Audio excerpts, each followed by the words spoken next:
காஞ்சிபுரம் ஸ்ரீ மாமல்லன் மருத்துவமனையில் புதிய டயாலிசிஸ் இயந்திரத்தை அண்ணா லயன் சங்கம் மூலம் துவக்கி வைப்பு.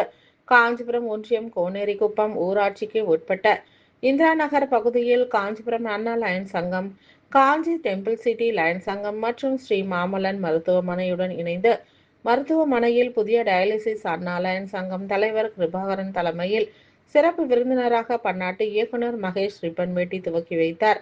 மேலும் புதிதாக ஆரம்பிக்கப்பட்ட இத்திட்டத்தில் LCIF நிதியின் கீழ் ரூபாய் 18 லட்சம் நிதி உதவியுடன் பெறப்பட்டு தற்பொழுது 3 டயாலிசிஸ் ரூபாய் 24 லட்சம் செலவில் வாங்கப்பட்டுள்ளதாகவும், இது உயரிய தொழில்நுட்பத்துடன் கூடிய ஜப்பான் நாட்டிலிருந்து இறக்குமதி செய்யப்பட்டதாக தெரிவித்தனர்.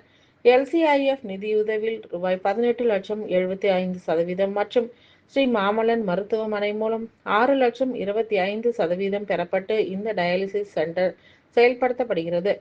மேலும் இந்த மருத்துவமனையில் நவீன வசதியுடன் கூடிய டயாலிசிஸ் பிரிவு தனியாக தொடங்கப்பட்டுள்ளது. இதில் ஏற்கனவே 2 மிஷின்கள் இந்த மருத்துவமனையில் இயங்கி வருகின்றது.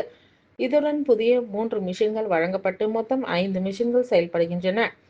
இவற்றில் குறிப்பாக ஏழை எளிய மக்கள் மற்றும் நடுத்தர மக்களுக்கு பயன்படும் வகையில் இதற்காக முதலமைச்சர் காப்பீடு திட்டம் இலவசமாகவும், காப்பீடு திட்டத்தில் இல்லாதவர்கள் மிக குறைந்த கட்டணமாக 1500 ரூபாய்க்கு சிகிச்சை அளிக்கப்படுவதாக தெரிவித்தனர்.